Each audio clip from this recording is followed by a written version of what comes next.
मेरा नाम तसव्वुर हुसैन है। मैं मड़ बलोचा के कोल डेरा मंगल सिंह पिंड 21 ਚੱਕ आरबी तहसील सांगराइल जिला ननकाना साहब 0344 99 021। मेरे वाले साहब ਨੂੰ ਗੁਰਦਿਆਂ ਦਾ ਮਸਲਾ ਬਣ ਗਿਆ, ਨਾਲ ਕੈਂਠੀਆ ਸੀ ਤੇ ਕਾਫੀ ਜਗ੍ਹਾ ਤੇ ਇਲਾਜ ਕਰਵਾਇਆ, ਲੇਕਿਨ ਕੋਈ ਨਾ ਕੋਈ ਫਿਰ ਸਾਨੂੰ ਇਹਨਾਂ ਦੇ ਬਾਰੇ ਪਤਾ ਲੱਗਾ। ਅਸੀਂ ਇੱਥੇ ਲੈ ਕੇ ਆਏ ਤੇ ਅੱਲਾ ਦੇ ਹੁਕਮ ਨਾਲ ਕਾਫੀ ਬਿਹਤਰ ਨੇ ਤੇ ਖਾ ਪੀ ਵੀ ਰਹੇ ਨੇ। ਅੱਛਾ, ਜਦੋਂ ਤੁਸੀਂ ਇੱਥੇ ਉਹਨਾਂ ਨੂੰ ਪਹਿਲੀ ਵਾਰੀ ਲੈ ਕੇ ਆਏ ਉਦੋਂ ਕੀ ਹਾਲ ਸੀ, ਕੀ ਕੈਫੀਅਤ ਸੀ ਉਹਨਾਂ ਦਾ, ਜਿਸਮ ਦਾ ਕੀ ਹਾਲ ਸੀ? ਕੈਫੀਅਤ ਇਹ ਸੀ ਵੀ ਉਹਨਾਂ ਕੋਲੋਂ ਆਪਣੇ ਆਪ ਪਾਸਾ ਨਹੀਂ ਸੀ ਪਰਤਿਆ ਜਾਂਦਾ, ਅਸੀਂ ਖੁਦ ਪਾਸਾ ਉਹਨਾਂ ਦਾ ਪਰਤਾਈਦਾ ਸੀ। ਲੇਕਿਨ ਇਸ ਟਾਈਮ ਉਹ ਖੁਦ ਉੱਠ ਬਹਿੰਦੇ ਨੇ, ਚੱਲ ਫਿਰ ਵੀ ਸਕਦੇ। ਅੱਛਾ, ਪਹਿਲੇ ਜਦੋਂ ਆਏ ਉਦੋਂ ਪਾਸਾ ਵੀ ਨਹੀਂ ਸੀ ਬਦਲ ਸਕਦੇ? ਹਾਂਜੀ ਬਿਲਕੁਲ ਜੀ, ਪਾਸਾ ਤੁਸੀਂ ਬਦਲਦੇ ਸੀ? ਹਾਂਜੀ ਬਿਲਕੁਲ। ਤੇ ਕਿੰਨੀ ਕੁ ਦੇਰ ਤੋਂ ਸਣੇ ਜਰਾ? ਉਹਨਾਂ ਨੂੰ ਗੈਂਠੀਆ ਤੇ 4-5 ਸਾਲ ਤੋਂ ਸੀ। ਅੱਛਾ। ਤੇ ਕਾਫੀ ਜਗ੍ਹਾ ਤੋਂ ਦਵਾਈਆਂ ਲਈਆਂ ਹਕੀਮਾਂ ਕੋਲ, ਡਾਕਟਰਾਂ ਕੋਲੋਂ, ਲੇਕਿਨ ਕੋਈ ਫਰਕ ਨਹੀਂ ਪਿਆ। ਲੇਕਿਨ ਹੁਣ ਮਾਸ਼ਾਅੱਲਾ ਕਾਫੀ ਬਿਹਤਰ ਨੇ।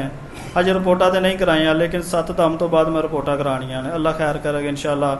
ਵੈਸੇ ਵੀ ਕਾਫੀ ਬਿਹਤਰ ਨਜ਼ਰ ਆ ਰਹੇ ਨੇ। ਫਿਰ ਮੇਰੀ ਸਿਸਟਰ ਇੱਕ ਲਾਹੌਰ ਵੀ ਆਈ ਹੈ, ਉਹਨਾਂ ਨੂੰ TB ਹੀ, TB ਦੀ ਵਜ੍ਹਾ ਤੋਂ ਉਹਨਾਂ ਦਾ ਇੱਕ ਫਿਫਰਾ ਖਤਮ ਹੋ ਗਿਆ। ਡਾਕਟਰਾਂ ਨੇ ਕਿਹਾ ਕਿ ਉਹਨਾਂ ਦਾ ਇੱਕ ਫਿਫਰਾ ਖਤਮ ਹੋ ਗਿਆ। ਮਾਸ਼ਾਅੱਲਾ ਉਹ ਅੱਜ ਮੇਰੇ ਨਾਲ ਆਏ ਨੇ, ਖੁਦ ਚੱਲ ਕੇ ਆਏ ਨੇ। ਉਹਨਾਂ ਦੀ ਇਹ ਕੰਡੀਸ਼ਨ ਸੀ ਕਿ ਉਹ ਵੀ ਮੰਜੇ ਤੋਂ ਉੱਠ ਨਹੀਂ ਸਕਦੇ, ਉਹਨਾਂ ਨੂੰ ਸਾਹ ਦਾ ਐਸਾ ਗੋਤਾ ਲੱਗਦਾ ਕਿ 15 ਮਿੰਟ ਤੱਕ ਉਹਨਾਂ ਸਾਹ ਨਹੀਂ ਵਾਪਸ ਆਉਂਦਾ। ਤੇ ਇਸ ਟਾਈਮ ਉਹ ਖੁਦ ਮੇਰੇ ਨਾਲ ਆਏ ਨੇ, माशाल्लाह काफ़ी बेहतर ने। अल्लाह दे हुक्म नाल पीर कामल इंशाअल्लाह। सीढ़ियां खुद चढ़ गए जी, सीढ़ियां खुद चढ़ सल्लल्लाहु अला मुहम्मद सल्लल्लाहु अलैहि। अच्छा, ਇੱਥੇ ਆਉਣ ਦਾ ਤੁਹਾਡਾ ਕੀ ਸਬਬ ਲੱਗਾ? ਕਿੰਜ ਆਏ ਸੀ ਫੈਸਲਾਬਾਦ ਰੋਜ਼ਮਾਰ? ਅਸੀਂ ਅਜ਼ੀਜ਼ ਫਾਤਮਾ ਹਸਪੀਟਲ ਵਾਲਾ ਸਾਹਿਬ ਨੂੰ ਲੈ ਕੇ ਆਏ ਸਾਂ ਤੇ ਉੱਥੇ ਐਂਡ ਤੇ ਡਾਕਟਰ ਨੇ ਕਿਹਾ ਵੀ ਇਹਨਾਂ ਦੇ ਗੁਰਦੇ ਵਾਸ਼ ਕਰਨੇ ਨੇ। ਅਸਾਂ ਕਿਹਾ ਸਾ ਗੁਰਦੇ ਵਾਸ਼ ਨਹੀਂ ਕਰਾਣੇ।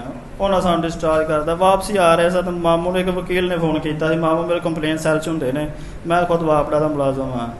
ਤੇ ਉਹਨਾਂ ਨੇ ਇੱਕ ਵਕੀਲ ਨੇ ਫੋਨ ਕੀਤਾ ਵੀ ਯਾਰ ਕੀ ਤੁਹਾਡੇ ਬਹਿਨੋਈ ਦੀ ਹਾਲਤ ਕੰਡੀਸ਼ਨ? ਉਹਨਾਂ ਕਿਹਾ ਯਾਰ ਇਸ ਤਰ੍ਹਾਂ ਕੰਡੀਸ਼ਨ, ਅਸੀਂ ਨਾ ਵਾਪਸੀ ਜਾ ਰਹੇ ਹਾਂ।